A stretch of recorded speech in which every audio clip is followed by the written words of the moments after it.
green room for the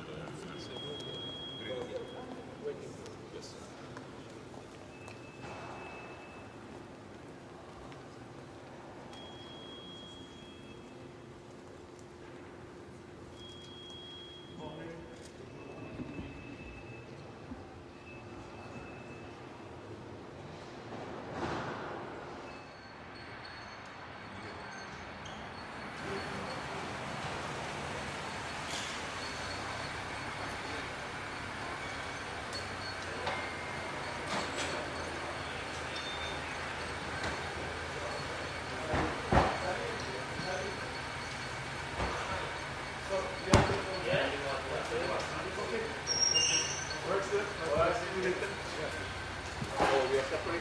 Yes.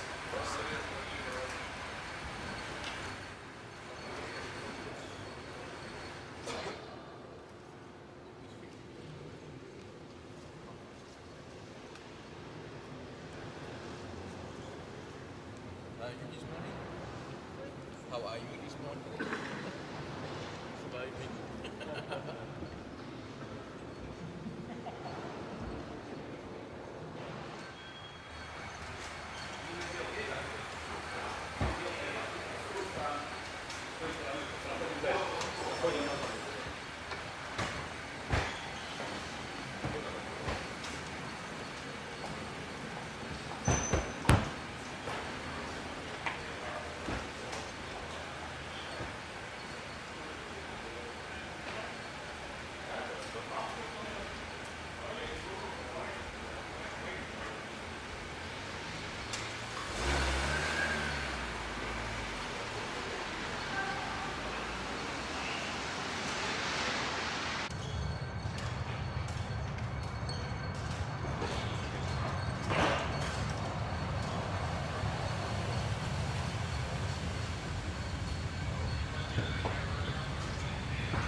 Tamamdır abi. Az önce söyledim. Hazırlıyor dedi. Tekrar giydirdim abi. Tamam. Tamam. Tamam.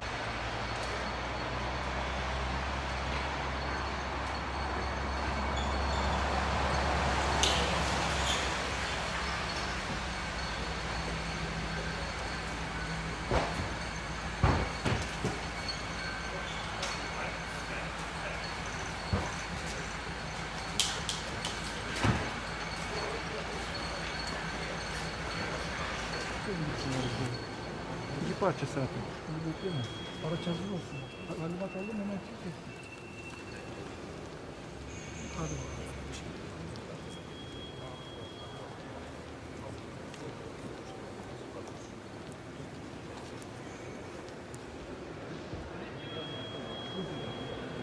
لا كيف تقاتل أدوهم ومسيح تقاتل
Yani konuştuk.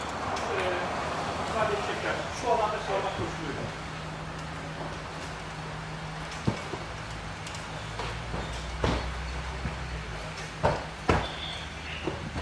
Abi bakar oradan alacak.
Özbekistan.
India.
Bundan sonra mı biziz? Evet abi.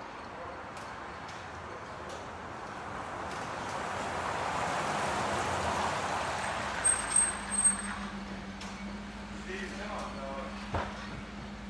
Yani dersten bundan sonra biz olabiliriz.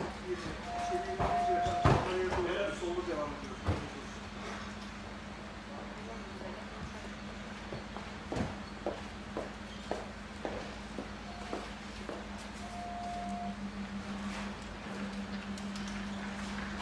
İçeri girince kameraya doğru sollu devam ediyoruz. Doğru yapalım. Kameraya girelim. Önümüzde konuda kaldı.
Ama burada da bir karşılama olması lazım yani. Üzerinde buraya getiriyorsan yok.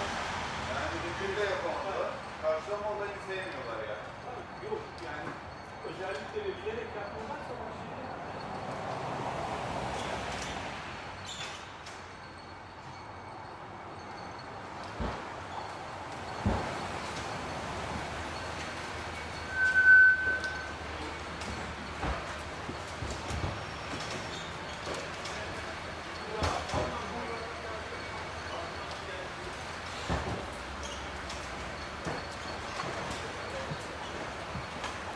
Bir aslında biliyorsun.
А мы с Эриком пойдем чай пить.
Please.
Thank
you.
Уважаемые коллеги, Colleagues, дорогие друзья, дамы и господа, friends, ladies and я gentlemen, предлагаю начать I нашу работу. suggest we start our session.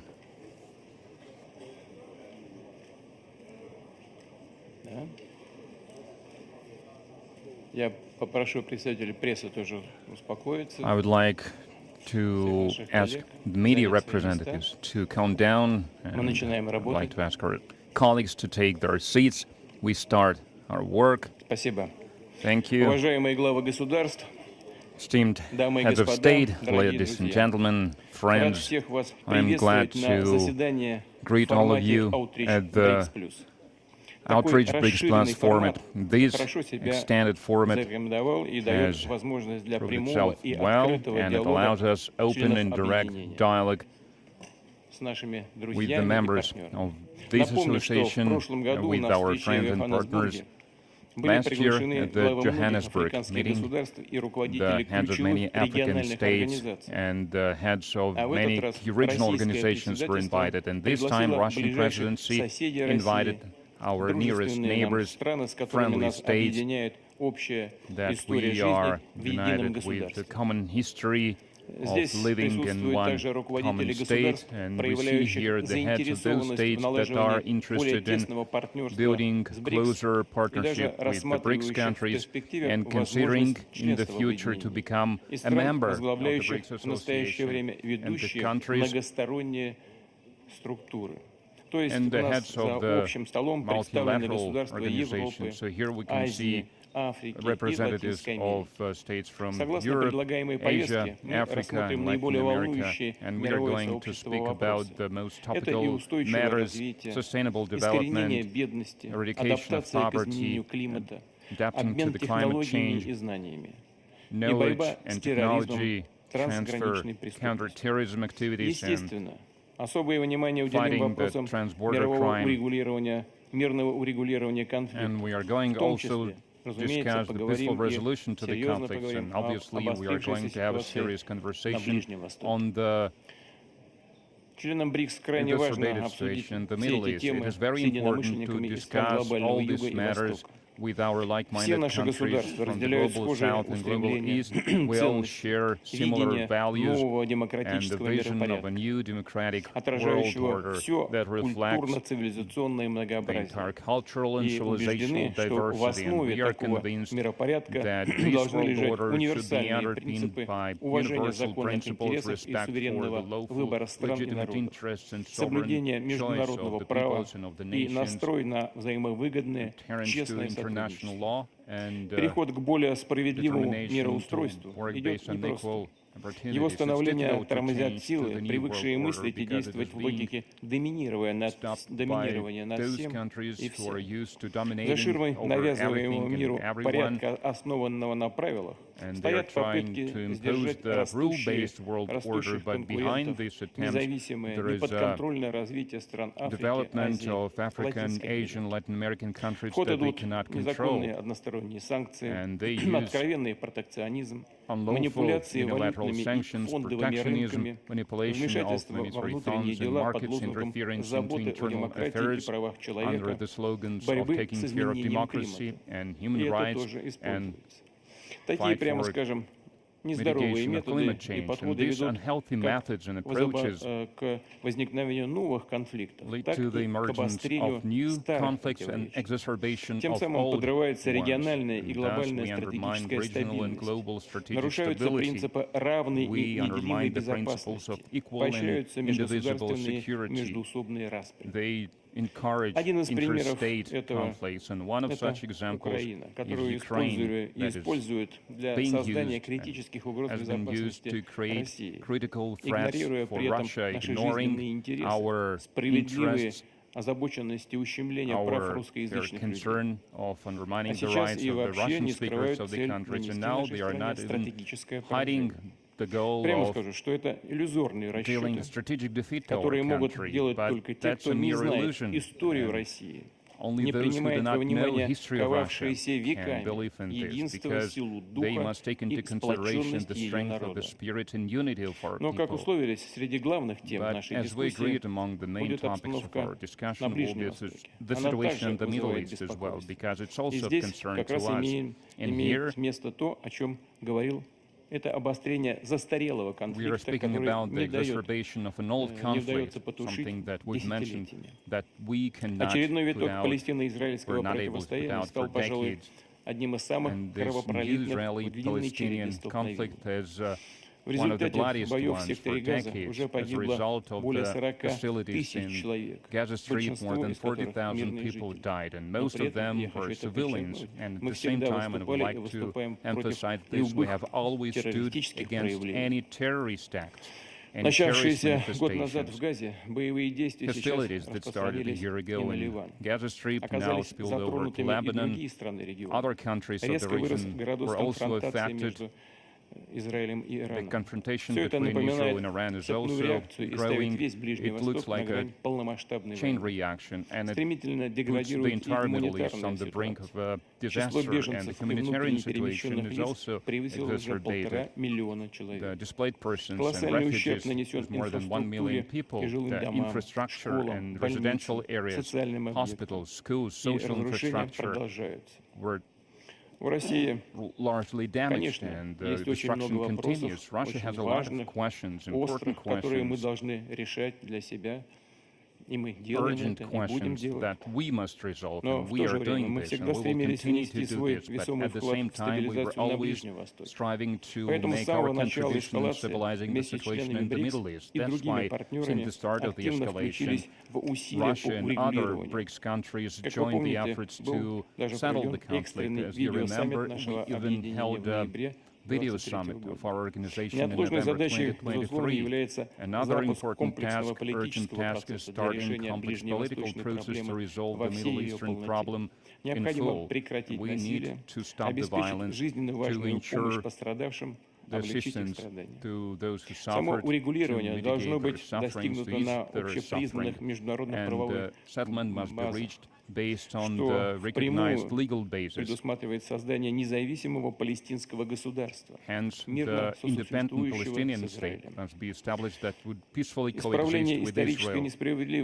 Fixing this unfairness towards the Palestinian people can serve as a guarantee to peace in the Middle East. And until this matter is not resolved, this vicious circle of violence will not be broken. People will continue to live in the atmosphere of permanent crisis that would recur over and over again. I'd like to reiterate this. The key demand to restore peace and stability in the Palestinian territory to the implementation of the two-state formula that was approved by the Security Council resolutions and the UN General Assembly. Speaking about the situation in general, I would like to emphasize that the states represented here have huge opportunities, resources, capabilities. They have И все это активно high применяют для authority того, чтобы globally, реально and they содействовать employ it обеспечению глобальной to безопасности, ensure global продвижению в мире security, процессов устойчивого promoting the развития. processes of Многие sustainable из наших стран development. Many выдвинули of our в этом контексте countries свои весьма полезные инициативы. came up with Со their своей own стороны, useful Россия выступила с initiatives. идеей Russia came формирования up на with the инклюзивной idea и to form недискриминационной основе системы based равной on и an неделимой inclusive, безопасности в non-discriminatory basis Евразии. of the Речь system идет о of том, equal and чтобы indivisible общими security in усилиями Eurasia. надежно гарантировать The подлинную idea is to стабильность и ensure создать true условия для stability and мирного to развития create всех conditions for the государств и peaceful народов на development of континенте. all the countries И, and конечно, nations on the символично, что continent. наше And it is сегодняшнее symbolic that заседание our today's проходит session в is День taking place Организации on the Объединенных day when we Наций. celebrate the United Именно Nations Organization. 24 It is октября on October 24th, 1945, года вступил в силу Устав ООН, принципы Charter которого came на into протяжении force. уже And без its малого principles 8 for десятилетий almost составляют 8 фундамент decades между serves as государственных the отношений и fundament международного права. for interstate Всемирная relations and организация international призвана и law. впредь играть центральную роль These в поддержании мира и organizations безопасности, must preserve and содействии maintain peace and устойчивому и security поступательному росту. to promote При этом важным для consistent дальнейшего эффективного and функционирования continual ООН growth. считаем адаптацию And ее we структуры believe к that its реалиям structures need 21 to века. adapt to Расширение the realities of the представленности 21st в Совете century, Безопасности и других ключевых to органов reform the стран representation in Азии, the Security Африки Council, and и to Латинской carry out Америки, other в том key числе тех, reforms in regards of чьи the лидеры countries находятся в of этом Asia, зале. Africa, and Latin America, Давно including назрело those и countries whose реформирование leaders are ООНовских represented here. институтов развития и The глобальных United финансовых Nations структур. development and Вес financial развивающихся institutions should стран also мировой be экономики reformed. кардинально изменился за последние десятилетия. Но это, The в weight частности, of these countries не has нашло changed over the recent адекватного decades, отражения but в it is системах not adequately управления reflected in the Международного governance валютного systems фонда, of International Всемирного Monetary банка и Fund, других World Bank, многосторонних and банков other развития. multilateral development Отцы-основатели institutions. Организации Объединенных Founders Наций of the United видели Nations ее organizations предназначение в saw том, чтобы its role быть центром для in being согласования centered действий наций. to concert Потому the что efforts сообща и коллективно of everyone, можно because only by действительно working отвечать на together глобальные вызовы collectively и we can угрозы, respond to the global решать такие challenges and задачи, threats как to борьба resolve с such терроризмом, goals as the незаконным оборотом counter-terrorist наркотиков, activities, illegal drug коррупцией, trafficking, организованной corruption, преступностью, включая organized криминальное crime, использование including criminal информационных use of технологий. information И, конечно, technology, and обеспечивать of course устойчивый to экономический ensure рост на благо всего stable развития economic и growth процветания, for the всеобщего развития и prosperity of процветания. entire mankind. Очевидно, что It следующая is волна obvious that глобального the next wave экономического of the global подъема economic зарождается growth именно в странах is мирового now being большинства. born in the global Поэтому пришло majority время countries. So пообсуждать the идею time has создания come собственной to платформы discuss для the раскрытия idea to потенциала наших establish the растущих экономик. platform to tap into the Ее цель potential of the rapidly growing увеличить economies, инвестиционные потоки to в страны increase БРИКС, investment глобального flows юга и to the востока, countries of BRICS, to и the сделать countries of the акцент global на south and the вложение global средств east, в and to большие put an emphasis инфраструктурные и on технологические проекты. investing into large-scale Важно выстраивать infrastructure and technological альтернативные, projects. надежные We и need to свободные build от любого диктата alternative, free многосторонние of any финансовые dictate, механизмы, multilateral financial mechanisms, производственно-логистические цепочки, наладить logistic chains, обмен industrial технологиями и chains, передовыми to знаниями, ensure the развивать и повышать transfer technology, пропускную knowledge, способность новых transfer международных technology and транспортных transfer коридоров. knowledge to ensure the Россия stability совместно of с international партнерами transport работает по corridor. таким Russia глобально works with значимым our маршрутам, partners как on such Север-Юг globally и important Северный морской путь. routes as И the мы приглашаем к North-South corridor and сотрудничеству все Northern Sea route, заинтересованные and we страны. invite all the interested parties Как to мы join this хорошо знаем, effort. особое As место в we тематике all are устойчивого aware, развития занимает климат. climate plays an Логично, important что role in sustainable международная development, климатическая and it повестка is only должна быть logical that the направлена на international выработку climate agenda практических must be решений aimed at working проблемы at глобального practical потепления. solutions И for здесь важно the обеспечить global доступ warming стран глобального problem, юга и and we need востока to ensure the к access for the финансированию global и south and global технологиям, east countries помочь for им funding адаптироваться and к изменениям technology to help климата. them to adapt to the Подчеркну, climate change. I Россия would like to стремится самым emphasize that активным Russia образом strives участвовать в to общем мировом participate климатическом in the процессе. global climate Наша страна process. является Our одним из country лидеров is по one of вкладу the в leaders сокращение in выбросов парниковых газов, reducing the а ее greenhouse энергобаланс gases один из emission, самых зеленых в мире. and its carbon balance is Доля one of the greenest in the экологически world. The share of газовой, environmentally атомной pure гидрогенерации gas, составляет nuclear, у нас hydropower generation is 85%. 85% in На our российской country. территории находится In более Russia, we have more 20% than мировых лесов, 20% of the которые поглощая парниковые газы, помогают замедлять глобальное потепление. Россия также вносит серьезный вклад в обеспечение мировой продовольственной и энергетической безопасности. Только за последний год направили на экспорт свыше 100 миллионов тонн сельскохозяйственной продукции. Вышли в лидеры по поставкам зерновых. Удерживаем ведущие позиции на рынке энергоносителей. В рамках БРИКС мы инициировали создание зерновой биржи. Рассчитываем, что такой механизм будет способствовать установлению прозрачного и невосприимчивого к внешним рискам режима торговли агропродукцией как между участниками объединения, так и с другими нашими партнерами. Подытоживая, хочу еще раз отметить, что Россия, как и все государства БРИКС, открыта к совместной работе со странами глобального Юга и Востока по продвижению инклюзивного и устойчивого развития в целях построения лучшего мира, в котором будут учитываться мнения и интересы каждого народа, уважаться их право на суверенное развитие, их самобытность, признаваться абсолютной ценность всех без исключения культур, традиций и религий. Рассчитываю, что сегодняшняя дискуссия будет носить конструктивный и обстоятельный характер, внесет вклад в решение актуальных вопросов региональной и глобальной повестки. Благодарю за внимание и с удовольствием передаю слово председателю Китайской Народной Республики China, Xi Jinping.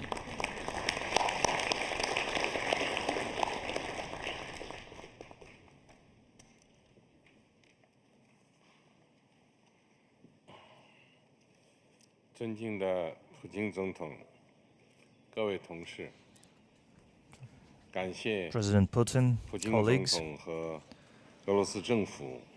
I thank President Putin and the government of Russia for the organization of today's dialogue among leaders in the BRICS Plus format. I'm happy to welcome all of my colleagues here,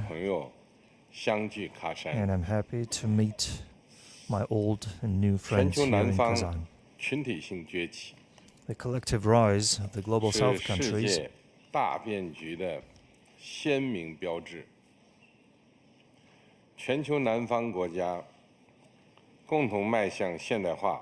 together with other global South countries. We should promote early de-escalation to pave the way for political settlement.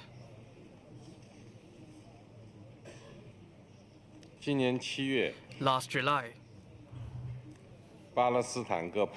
Palestinian factions reconciled with each other in Beijing, marking a key step towards peace in the Middle East.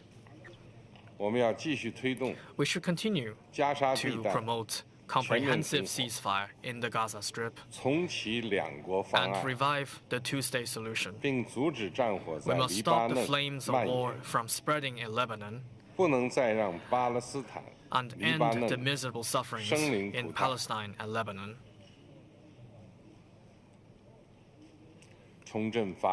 We should reinvigorate development and strive for common prosperity. The Global South emerges for development and prospers through development. We should make ourselves the main driving force for common development. We should play an active and leading role in the global economic governance reform and make development the core of international economic and trade agenda. Since its introduction 3 years ago, the Global Development Initiative has helped make available nearly $20 billion of development funds and launched more than 1,100 projects. And recently, the Global Alliance on Artificial Intelligence for Industry and Manufacturing Center of Excellence has been established in Shanghai. China will also build a World Smart Customs Community Portal and the BRICS Customs Center of Excellence. We welcome active participation by all countries. We should promote together development of all civilizations and strive for harmony among them. Diversity of civilization is the innate quality of the world. We should be advocates for exchanges among civilizations. We should enhance communication and dialogue and support each other in taking the path to modernization suited to our respective national conditions. The Global Civilization Initiative I proposed is exactly for the purpose of building a garden of world civilizations in which we can share and admire the beauty of each civilization. China will coordinate with others to form a Global South think tanks alliance to promote people-to-people exchanges and experience sharing in governance. Colleagues, the third plenary session of the 20th Central Committee of the Communist Party of China made strategic plans for further deepening reform to advance Chinese modernization. This will provide more opportunities for the world. Last month, we held in Beijing a successful summit of the Forum on China-Africa Cooperation and announced 10 partnership actions for China and Africa to jointly advance modernization. This will instill new energy for the Global South on its way toward modernization. No matter how the international landscape evolves, we in China will always keep the Global South in our hearts and maintain our roots in the Global South. We support more Global South countries in joining the cause of BRICS as full members, partner countries, or in the BRICS Plus format, so that we can combine the great strength of the Global South to build together a community with a shared future for mankind. I thank President Putin for all the preparations for the summit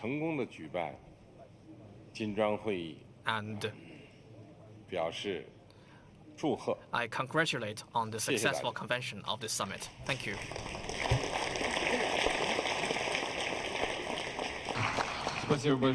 Thank you very much. Mr. President, China has been doing a lot to promote the BRICS development and, by and large, to improve the global situation, investing a lot of resources in administrative and financial terms. So many thanks to you. And now I'd like to yield to our Egyptian friends. Over to you, President Sisi. شكرا فخامة الرئيس. بسم الله الرحمن الرحيم. فخامة الرئيس فلاديمير بوتين رئيس روسيا الاتحادية، أصحاب الجلالة والفخامة، رؤساء الدول والحكومات، الحضور الكريم. And governments, honorable participants, at the outset I express anew my appreciation to His Excellency Vladimir Putin for his invitation to today's meeting under BRICS Plus. I also welcome the presidents of states and governments participating in the meeting that asserts the growing significance of BRICS groupings, for it is established on mutual cooperation and respect among states, and also reflects the grouping's eagerness on effective consultation and coordination intensification with the friendly and influential states from outside the BRICS in order to achieve our common interests.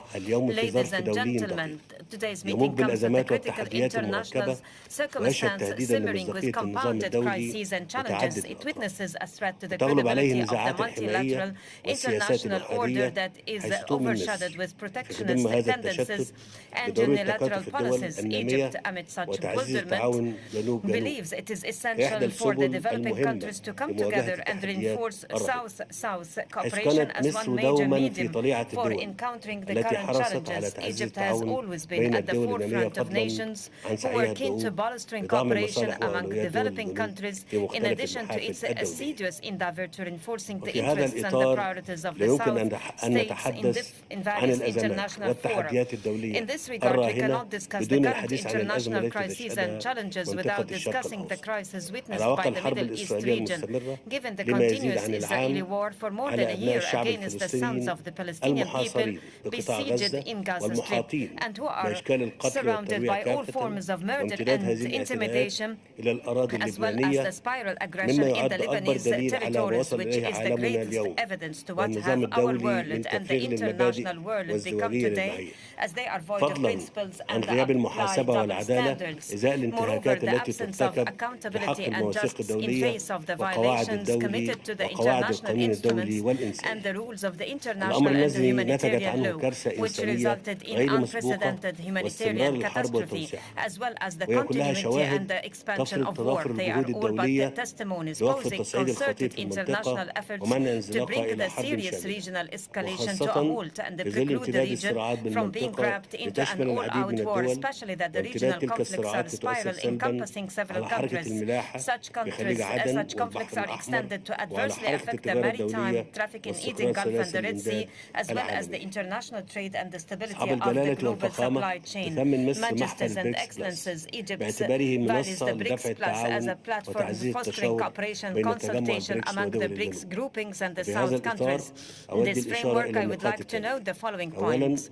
First, it is necessary to maximize benefit from multilateral development banks to be more capable to furthering the developing countries' access to concessional financing, including access to climate financing. We emphasize the key role of the New Development Bank and the Asian Bank for Infrastructure Investment for providing the required concessional financing to the developing countries to undertake developmental projects in multiple sectors. Second, it is essential to take advantage of BRICS Plus meetings to boost South-South cooperation and step up shared experiences in various fronts, further to the implementation of joint projects attaining mutual benefit. In this context, I would like to underline Egypt's readiness to pursuing its efforts for undertaking numerous projects of technical cooperation and capacity building with interested states. Third, it is important to continue cooperation and consultation among the developing countries to safeguard maintaining the effectiveness of the multilateral international system and to collectively contend with the attempts of prescribing unilateral and individual policies impairing the interests of our countries. Ladies and gentlemen, in conclusion of my statement, I conform to Egypt's full commitment to fostering joint action and common cooperation among the BRICS groupings and the South states for attaining our common goals and our population's aspirations to a better tomorrow. Thank you. Peace be upon you, and may Allah's mercy and blessings shower you. Спасибо большое. Thank you very much.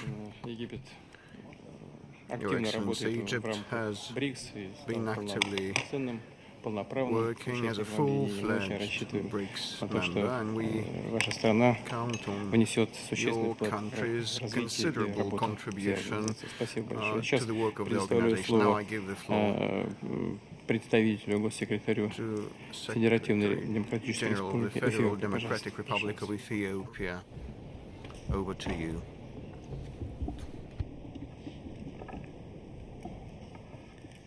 Your Excellency Vladimir Putin, President of the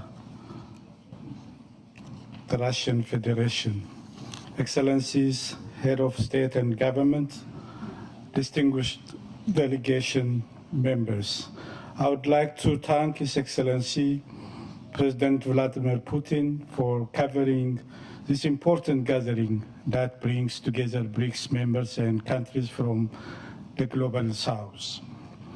This deliberation with emerging economies and developing countries allows us to reflect on ways to enhance South-South cooperation and exchange of views on how to advance our shared objectives and visions to accelerate development in our countries and advance measures to reform global governance.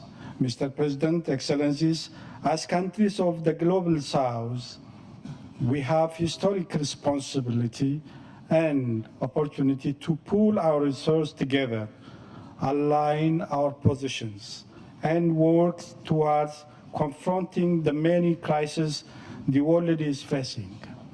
We can contribute to the reduction of conflicts devastating many countries in several regions and contribute to alleviating human suffering. We should endeavor to achieve sustainable development goals by mobilizing development finance and alleviating the heavy debt burden on our economies.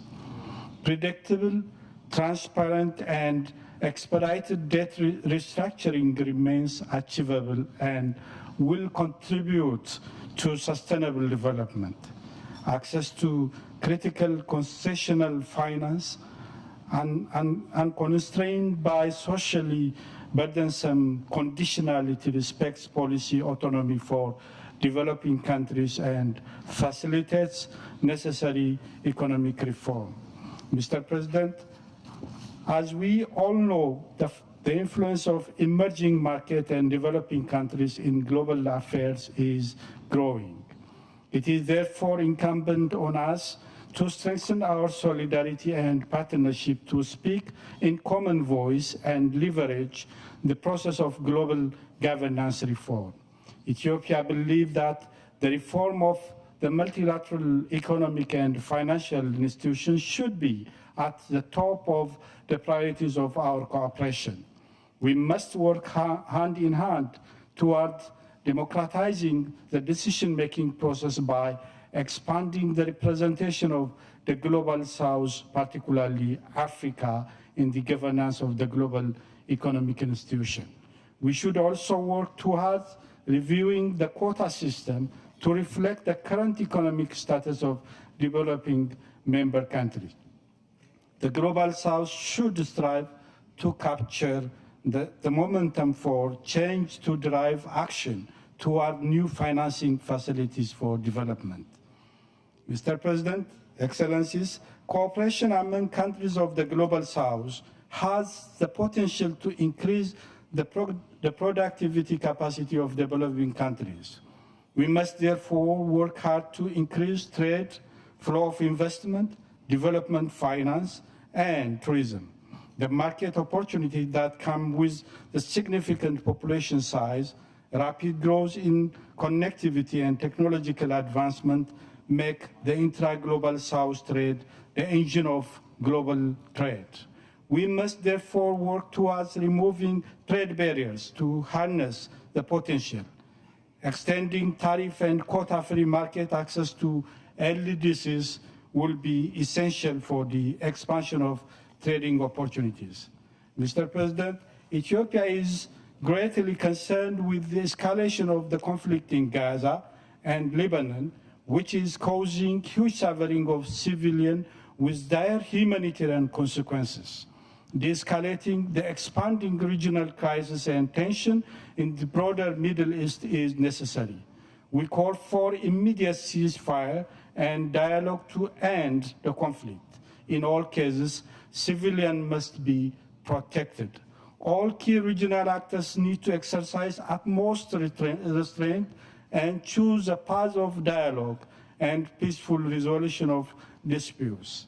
The two-state solution for Palestinian and the State of Israel coexisting peacefully in line with the relevant UN Security Council resolution provides the basis for durable peace in this region. Mr. President, in conclusion, Ethiopia believes that South-South cooperation has the potential to make meaningful contribution to addressing global challenge of maintenance of peace and security, alleviation of poverty, promoting development, and mitigating the effects of climate change. I therefore would like to reiterate my country's commitment to the consolidation of BRICS engagement with emerging markets and developing countries based on equality, solidarity, and mutual respect. I thank you, Mr. President.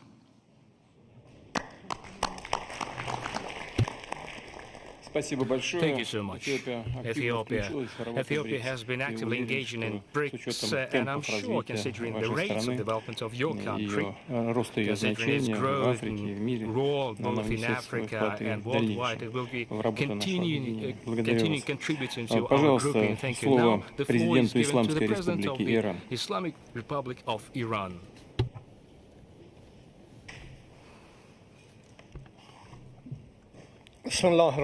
In the name of God, the Beneficent, the Merciful.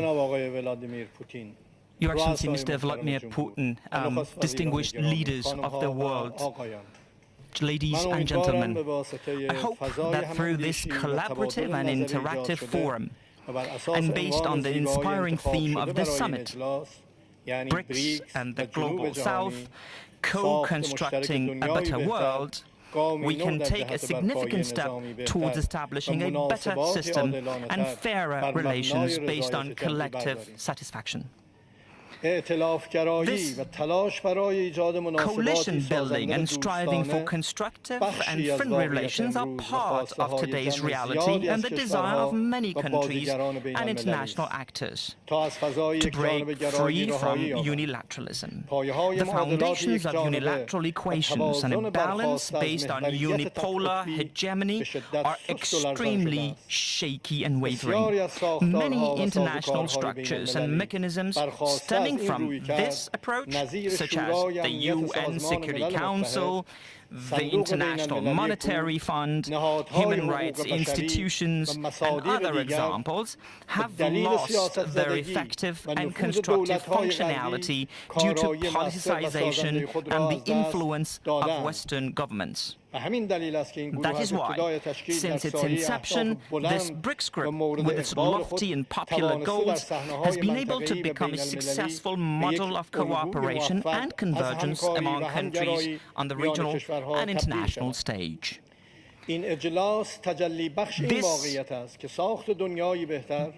This summit embodies the fact that building a better world is not possible alone. In today's interconnected world, joint will and action are necessary for fundamental change that requires reforming the current system and creating a more balanced order based on justice and satisfaction. In other words, a better world would be a place where there is no trace of imposed sanctions, acts of aggression, war, conquest, or genocide, where multilateralism prevails over unilateralism, the majority over the minority, equality over discrimination, transparency over deception, democracy over authoritarianism, and dialogue over war. Over the past year, our world has faced numerous events, and many components of peace and security, particularly in the West Asian region, have been either weakened or threatened.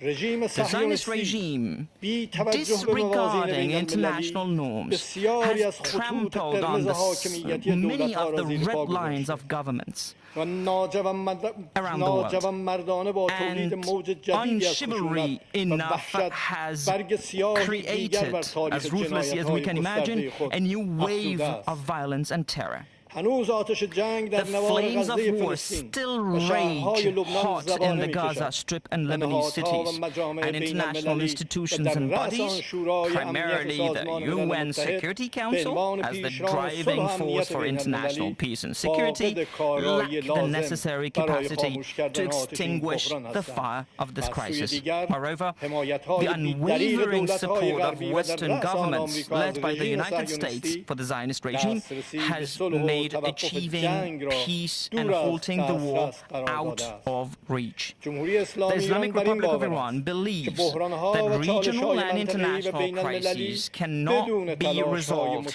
without joint efforts.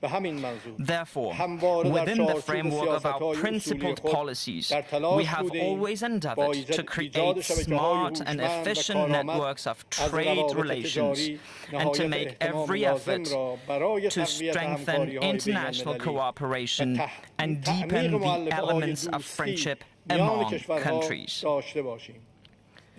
This is despite the fact that, contrary to all international norms and human rights, the imposition of unilateral sanctions has challenged international norms and human rights, and many development processes have faced numerous challenges due to coercive measures and political malice, hindering the steady movement towards a secure and developed world. Therefore, BRICS and BRICS Plus must design and implement a transparent, fair, inclusive, non-discriminatory and rules-based mechanism for multilateral trade, with a special focus on the Global South and developing and least developed countries. Illegal sanctions have devastating effects on international relations and prevent countries from accessing their financial resources, hindering their effective role in international cooperation processes, such as combating the adverse effects of climate change, global warming, environmental degradation, and providing humanitarian aid. Many countries that are members or associated with the BRICS have dynamic and developing economies. This capacity carries valuable opportunities that, with attention and efforts to create deep economic and commercial bonds, can bring abundant, ample, inclusive benefits. The use of national currencies for trade, new banking platforms, digital currencies, strengthening the new development bank, and contingent reserve arrangements, and similar measures can create a better world for all. New technologies, especially artificial intelligence, will have strategic and remarkable impacts on our lives. In the near future, unilateral countries, like in the past, will impose many restrictions on developing countries' access to new technologies. To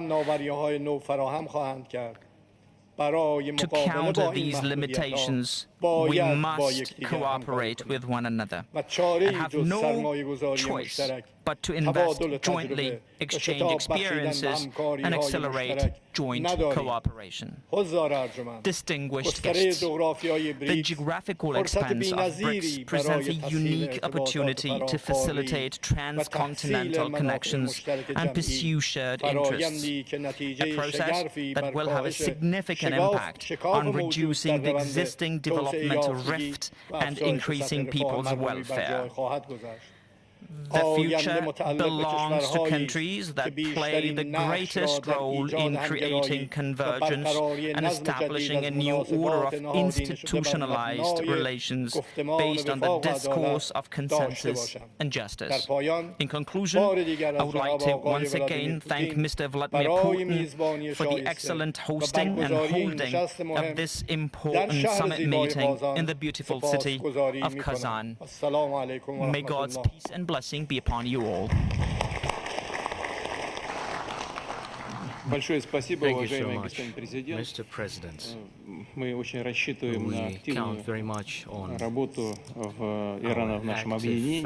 interaction with Iran within the grouping. And as I have said in my opening remarks, we are all very much concerned by the developments both in the Gaza and region-wise too.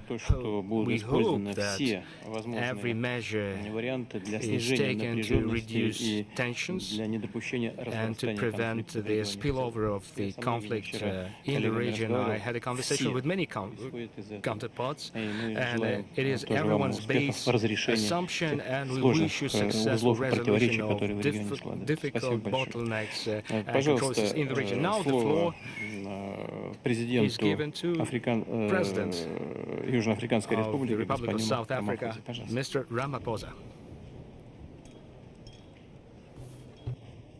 Your Excellency President Vladimir Putin, Your Excellencies leaders of BRICS nations, Your Excellencies leaders of global and regional institutions, Your Excellency Antonio Guterres, the Secretary General of the United Nations, honorable ministers and excellencies.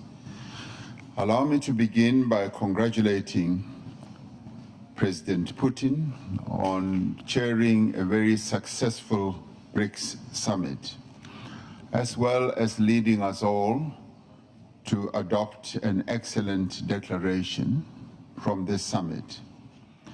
The BRICS outreach and BRICS Plus engagements are important platforms for developing strong ties amongst countries from greater global south and emerging markets.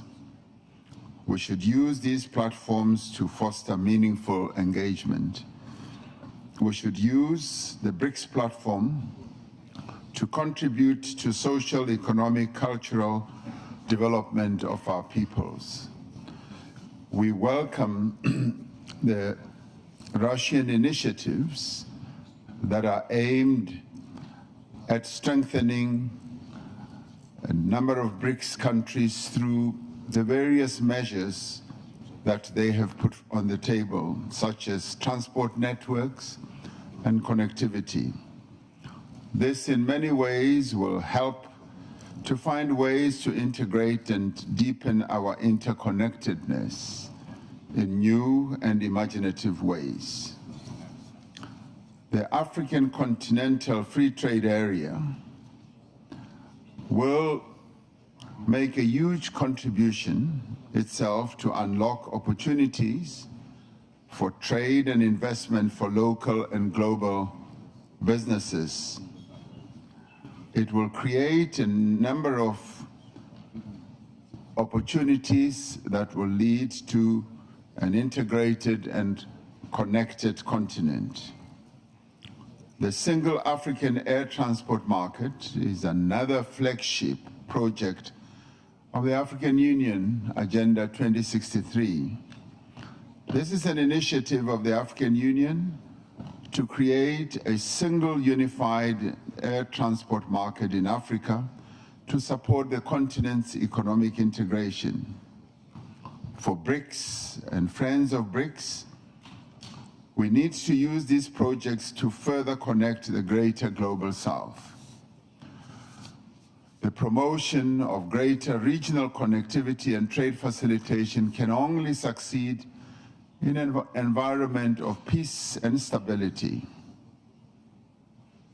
Excellencies, South Africa is concerned about the military action by the State of Israel against the people of Gaza, which we have characterized as genocide is deeply concerning.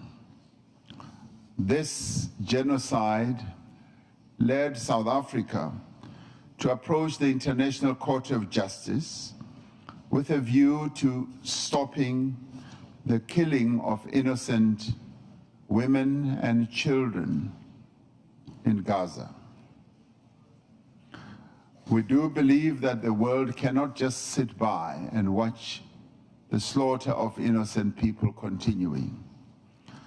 South Africa has been unwavering in its support towards all efforts aimed at the establishment of a viable Palestinian state, existing side by side in peace with Israel, within internationally recognized borders based on the 1967 borders, with East Jerusalem as its capital. And this would be in line with all UN resolutions, international law, and internationally agreed parameters. We do call on the international community and the United Nations Security Council to address this spiraling conflict. On our own continent, Africa, Sudan enters its second year of horrific conflict and devastation. This is another conflict that the world seems to have forgotten about. The protracted conflicts in the Sahel and Great Lakes regions in Africa persist. We must find lasting solutions to all these conflicts. We must remain committed to the peaceful resolution of all disputes through negotiation and inclusive dialogue. And we must safeguard the ability of states to pursue independent foreign policy.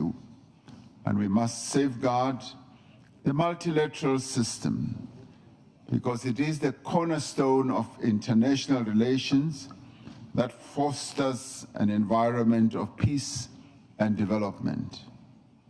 Existing global institutional mechanisms need to be both strengthened and reformed to play a constructive role in the international peace and security. We cannot allow conflicts just to continue in perpetuity. We do need to find paths to peace. In our quest for a long, interconnected, just and prosperous world, we have the ability to foster an environment of peace through a focus on sustainable development. We must also continue to support nations and peoples who seek to end the cycle of conflict and choose the path of peace. I thank you.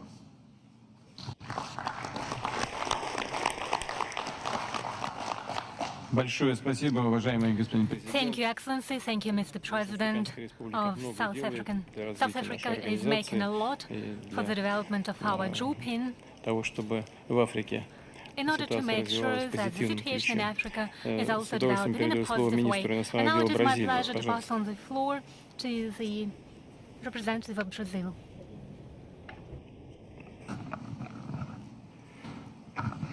Excelentíssimo Senhor Presidente Putin, senhores chefes de Estado, de governo e convidados. É uma honra representar o presidente Lula nesta sessão plenária da cúpula do BRICS com os países convidados. É também prazer estar ao lado de países amigos do BRICS. O interesse que despertamos é ao mesmo tempo um motivo de orgulho e um lembrete da nossa responsabilidade. O BRICS não é uma simples sigla inventada por um economista. Por trás dessas 5 letras, há uma realidade palpável construída ao longo de décadas de esforço por um mundo mais equânime. O BRICS deve muito ao G77 e ao movimento não alinhado. Somos herdeiros dos que lutaram por uma nova ordem econômica internacional e dos que conceberam os objetivos do desenvolvimento sustentável. Somos os vetores dinâmicos do crescimento econômico que o mundo vem experimentando nesse século. O Sul global também é uma força positiva para a paz.